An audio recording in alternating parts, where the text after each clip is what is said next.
your friends don't come before your family, because if you get sick, which one of your friends is going to come around here and feed you? Who's going to take your temperature in the middle of the night? So you can't put your friends before your family, and the priorities are just messed up. Your friends are there because it's comfort, it's comforting. Well, I'm sorry, it's comforting because you're not prepared to deal with reality. Yeah, well, we all live inside the box, and so it's really hard to be objective about what is happening.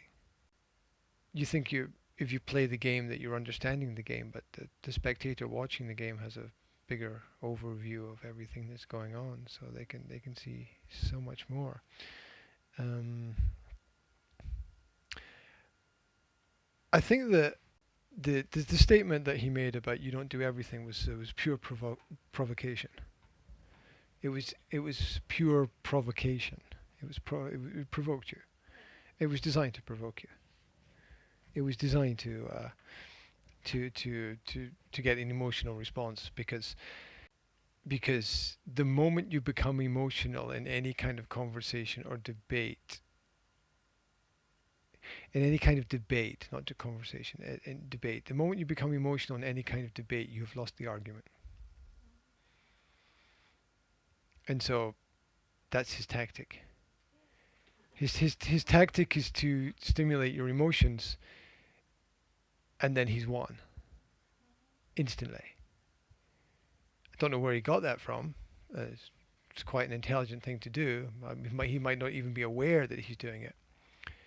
But we've all seen debates between two people, and one person loses control. When you lose control, you've lost the argument completely. That's it. And so I think the correct response to "you don't do anything for me" is what are the three most powerful words in the English language. The three most powerful words in the English language are not "I love you." It's not that. That's just like a dead statement. Sorry, but yeah, because it just nobody knows what it means, right? What does that mean? I'm confused. It's tell me more. That's it. Tell me more. You don't do anything for me. That's interesting. Can you tell me more about that? Right. And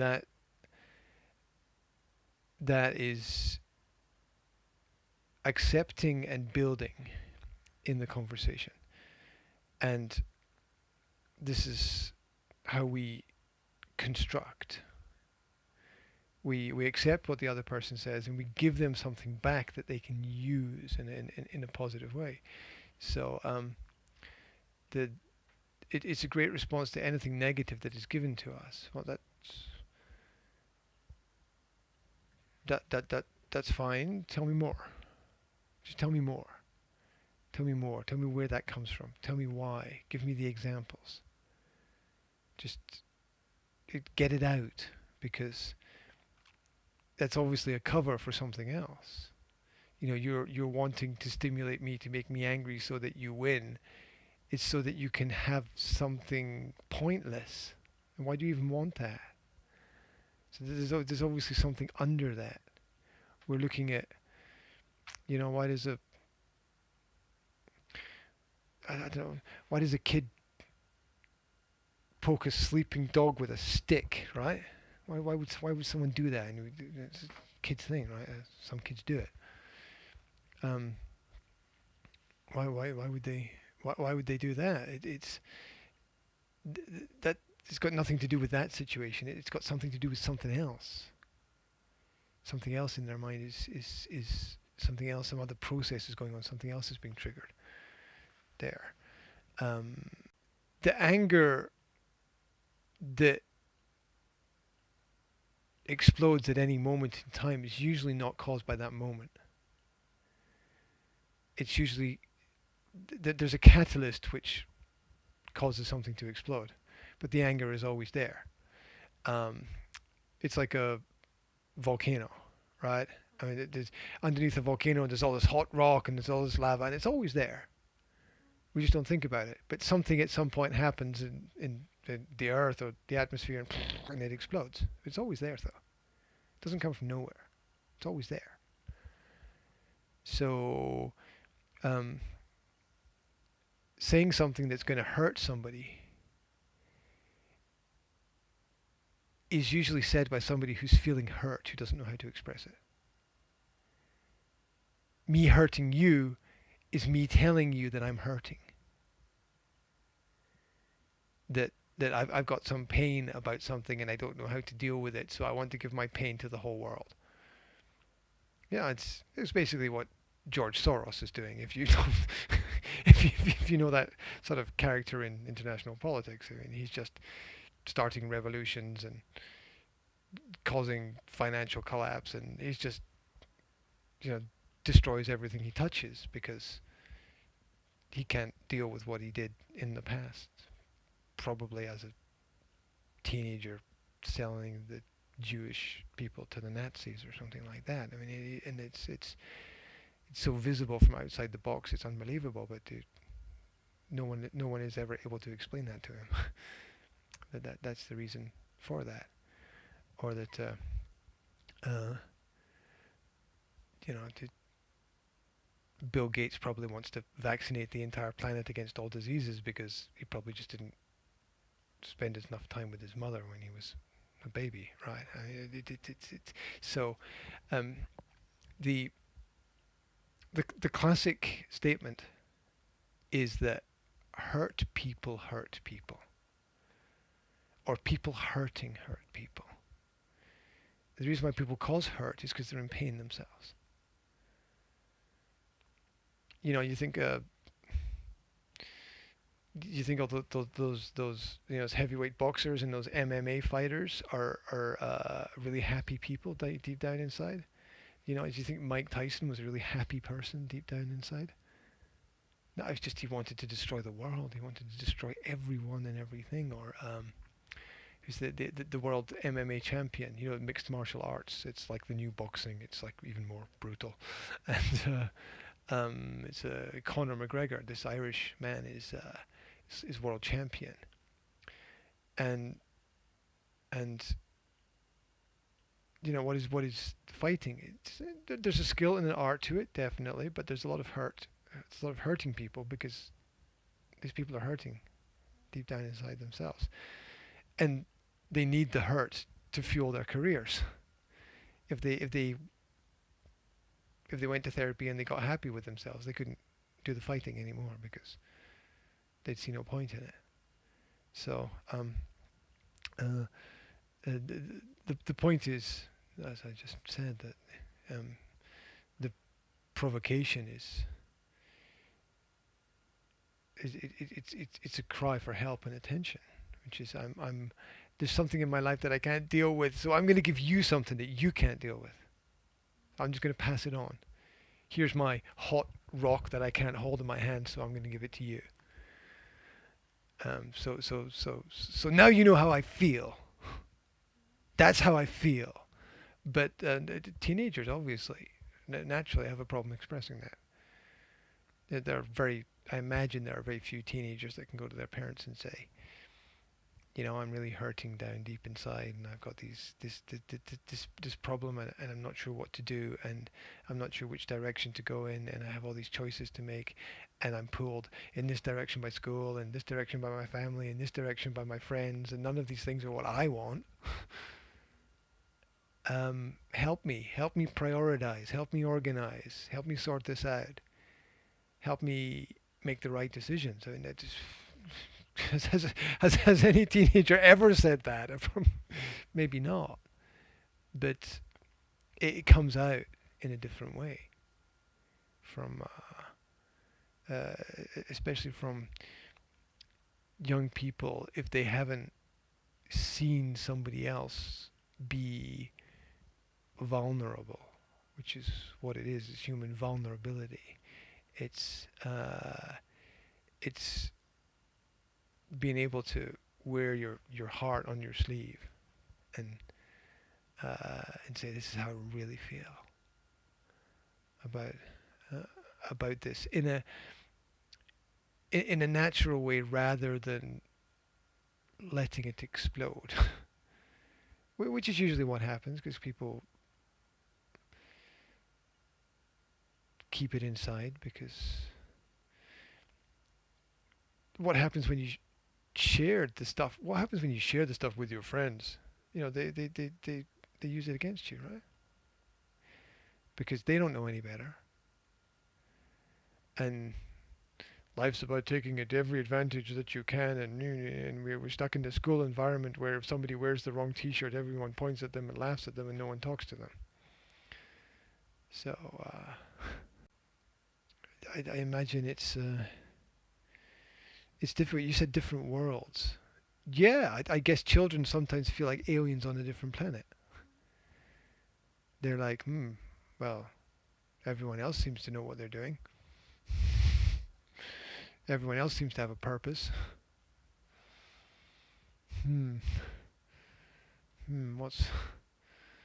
What's out there for me? Not really sure. This looks exciting. This looks interesting. Go in this direction. And what's that? That's just it's a lack of focus, right? It's a lack of focus. If you what's that story? So the Aladdin story where he goes into the cave and the cave is full of treasure, right? There's all this, you know, the Aladdin, yeah. So he goes into the cave and the cave is full of treasure, right? But he has to go and get the lamp, and it's a story about focus. Right, because oh, look at oh, shiny thing, oh, gold, oh, look, yeah, right, but no, you need to focus. You got a task to do. If you get distracted by the other things, they're shiny and they're nice, and everything seems like a good idea now. You know, like ice cream always seems like a good idea, right? It doesn't matter when. It's like driving the car, ice cream, or having a bath, ice cream, or 3 o'clock in the morning, ice cream. It never seems like a bad idea, but we've got to stay focused. I was saying that because I saw someone eating an ice cream in a strange place today. I can't remember where it was. I was just thinking, what are you eating ice cream for? I was walking to the pool to go swimming, and I walked past someone. They were eating an ice cream, and it was like 7 o'clock in the morning. So is that your breakfast? I guess. But you can't. You know, it's like ice cream. It's always a good idea. So there's never a bad time for ice cream. So it's about focus. That so easy to get distracted by other things that seem more interesting and exciting and new and fresh, and that's part of the attraction of the Facebook thing, because we're all today, now, new. That's what's important. Yesterday's dead. Yesterday's finished. Yesterday doesn't matter anymore. But wait a minute, yesterday's how you got here. So, you know, yesterday you spent 2 to 3 hours on your phone doing the same thing that you're doing today, which will cause you to do the same thing that you do tomorrow, which will, you see?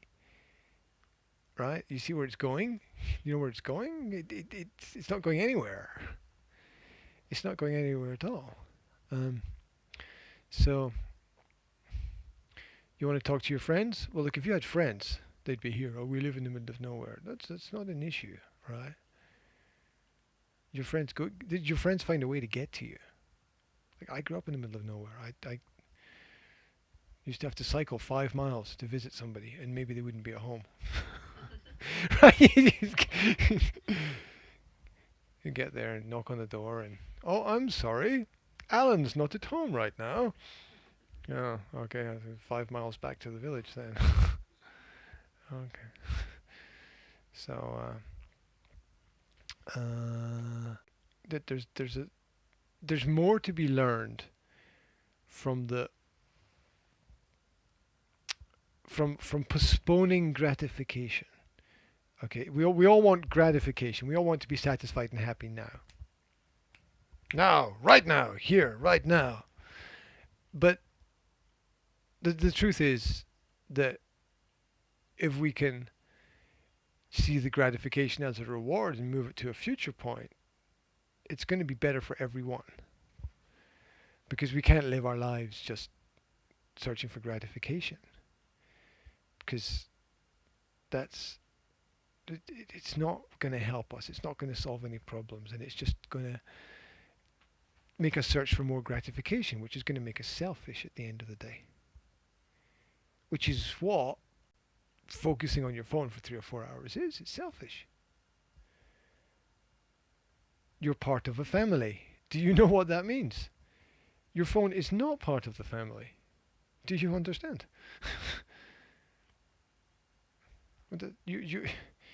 You weren't born here into this family so that you could play with the mobile phone. I'm sorry, it's just a piece of technology, right? Yeah, there's a time and a place, for everything, and we all love technology and so on. But you have to prioritize, right? Yeah, ice cream once a week is great, but for every meal, every day, I mean that's obviously an unhealthy habit. And so your friends will be your friends whether or not you're online. No, no, no, no, it's not true. It's just an illusion. Because if everyone else is on the net like all of the time, then it means that they're not doing the things that they need to do for their families, which means you're hanging out with people who are really uncool. So, that's another thing to think about. That you everybody does it. It's not an argument. This psychological term invented by social philosopher Stefan Molyneux, NAA, not an argument. Just because you use words does not mean that you present a reason for something to happen. It doesn't mean that at all. That is so much is not an argument. I don't like the garden. What you like is complete. You might not like the color of the sea in in in some place, but I'm sorry. I mean that's life. We're here. Um, we have to learn to live with these things. I mean, and what you like, it sort of comes bottom of that scale of what you have to do, what you need to do, what you want to do, and what you like. I mean, if you're only doing what you like, I mean, you're living in paradise, right?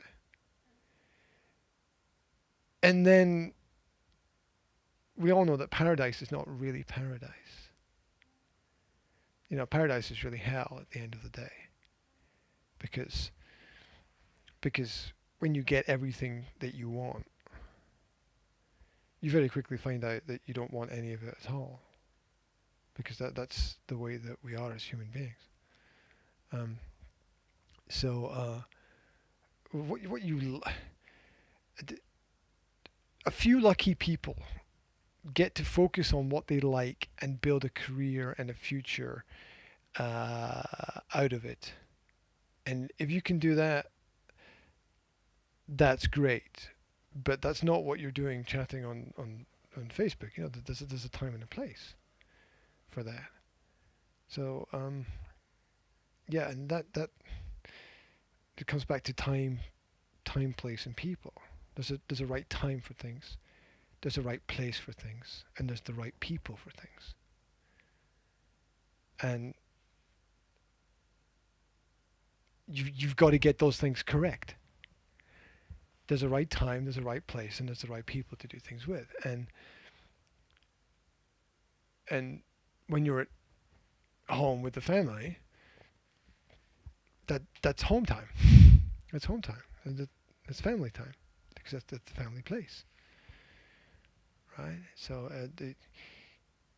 you want to go and live in the Matrix, so don't do it here. There's, nothing against the Matrix, nothing against you wanting to be in the matrix. Everybody's no, that's not true. You know, if everybody wants it to look like they're there, and if someone, the more time that someone's on the net, the less time someone's actually doing anything that they really need to be doing. I mean, that's a fact, right? Because you can't really be doing two things at one time unless you're super smart and you program some system to make posts when you're not there, which you can do that, and companies do that. But